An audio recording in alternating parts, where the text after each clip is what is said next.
Welcome to today's show where I'm going to be talking about the LEGO Ideas pop-up book, Once Upon a Brick. What fairy tales does LEGO have hidden inside of this book for us? What fairy tales can you create? It really isn't that difficult. So we're going to take a look inside this book, what I like about it, what I don't like about it. Is it really worth the $70 that this thing costs? We'll look at some stats about this book and compare it. Just how big is this set compared to some of the other sets that you can get, and how does it fit on a bookshelf? Because after all, it is designed as a book. And then lastly, well, for those collectors, for those investors, what have the idea sets done? Have they been increasing in value? Have they been holding their value? Have they been losing their value? We'll go over that at the end. But right now, all right, so let's take a closer look at this book. As you can see, it has a nice big front printed tile. And Almond and Davis, the names of the fan creators of the set, are printed right on there, which is very, very nice. I love that printing much better than the LEGO designer being given credit. And then let's go ahead and open this guy up. And you can see as it opens up, all this magical stuff happens. Pretty cool, isn't it? Let's watch that again. Notice how it falls down. We have some cool engineering principles built in here, both with the leverage, both with the parallel levers here, causing things to stay exactly parallel. There you go, we open up and we have Jack and the Beanstalk. And notice with Jack and the Beanstalk, I can store the giant down here, that he has to lay flat or else he won't fit inside the book when I close him up. So you can see the giant, and here of course is Jack. The only real play feature, you can't really climb up. You can pretend if you want, you can have the giant up here and you can have slowly close the book, right, and chop the vine down if you want to. But it does have a limited amount of playability with the different minifigures. So there again, the giant, then you have Jack here. And the giant can store flat here as you close them up. Now, of course, this comes with a second set of stuff. So let's take the giant out. And watch how easy it is to change. You just pull this pin here and this pin here. And let's take a look at what this looks like. So you have 12 studs long here, and you have this freely rotating axle. Very simple setup, and as long as it's 2 studs wide by however tall you need it for whichever book you're making, right? So when it folds in, that's it. 2 studs wide by however tall you want it, and that's all you have to do. Now, for this one is a little bit, the vine is a little bit more complicated, but notice it's exactly 4 studs wide, so it can fit in between the 2 stud depth of each side, right? So all that has to be on there. Lots and lots of designs out there on the internet to create your own or to create other fairy tales. Now, of course, in the set comes with a second set of second fairy tale, and again, you drop the pin in there, and actually I'm going to turn this around so you can see the back is, so this is done a little bit differently. So here we have the bed and a little table, and notice that the bed is going to be more than 2 studs tall, and this is going to be more than 2 studs tall. So when you put these in, hook them in, you just need to make sure that these are opposite so the table can slide right next to the bed because they're taller than 4 studs or 2 studs, right? So there you go. So that's how that book works. And then what figures do you get? Well, of course you get Granny here, and you get the wolf, and you get Little Red Riding Hood with her box of cookies. And you do have the door that can open, so there is a little bit more you can do with this. And let's flip it around one more time. And you can fit someone into bed, which is actually, I love this bed design because you can actually have someone fit in bed. That is probably the coolest LEGO bed that I've seen. You can have someone come in here for tea and cookies. And then, of course, you have the front door.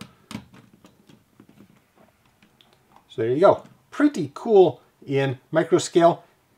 Not too many pieces would be required to make your own version of this set, but still would take some time and some ingenuity. But like I said, online, just search LEGO pop-up book ideas and you'll get tons and tons of different plans to make new fairy tales to fit in here. Now, the only thing that I really don't like about this book, and maybe it should have been a little bit bigger to accommodate that, is that you can't store all your pieces inside the book. These have to be stored outside, whichever one's not in there.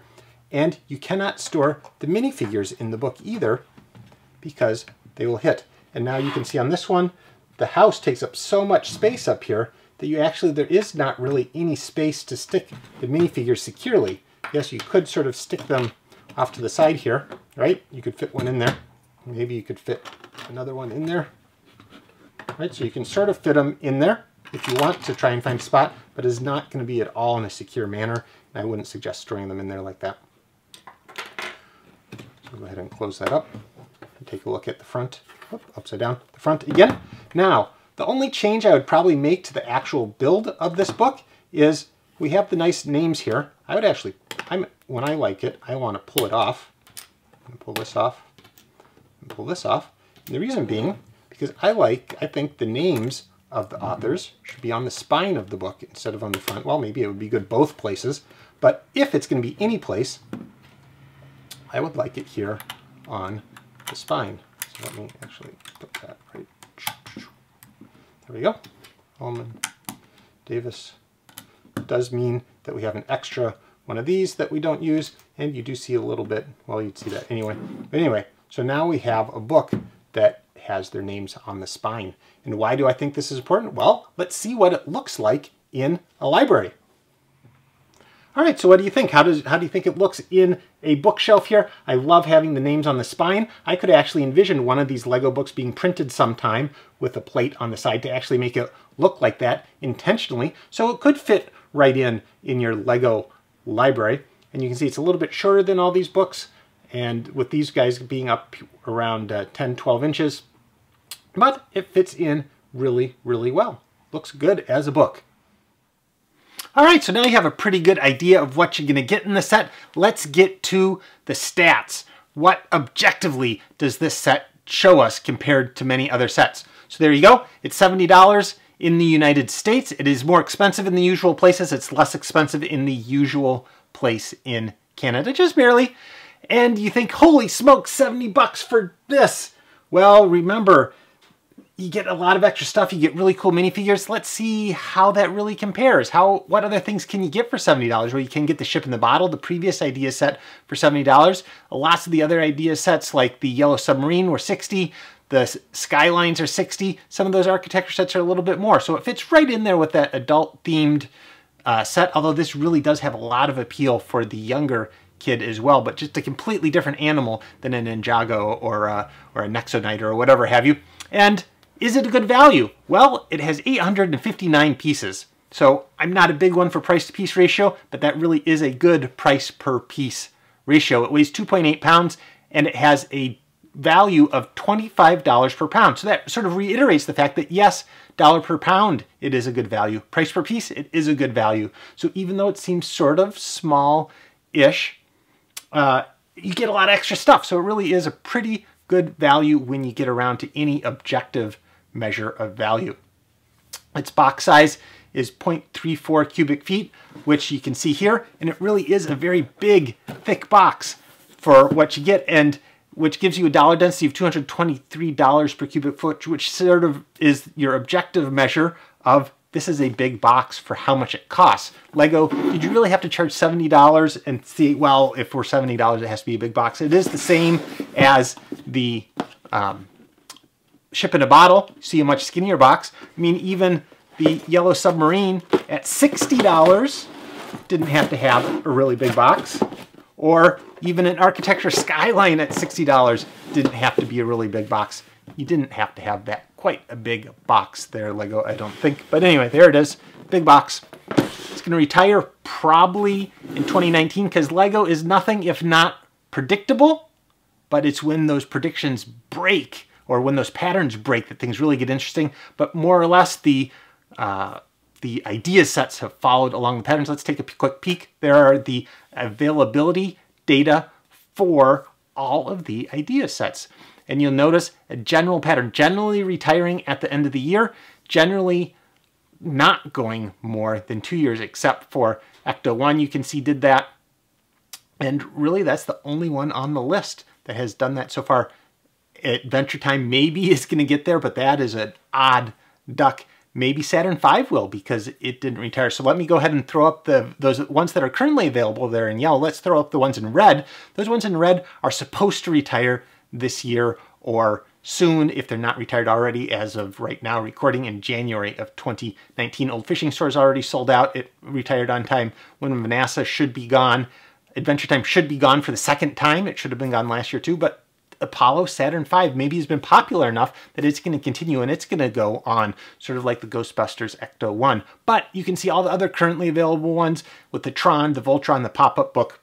I expect all of those to be done by the end of 2019, unless one proves incredibly popular, but I don't see anything quite hitting the popularity of the Saturn V rocket that has extended its lifespan. So, long story short, probably the end of 2019 is all we're going to see for the pop-up book, unless LEGO surprises us with a quick retirement or something fun like they did with the Research Institute or the Exosuit, another funny one.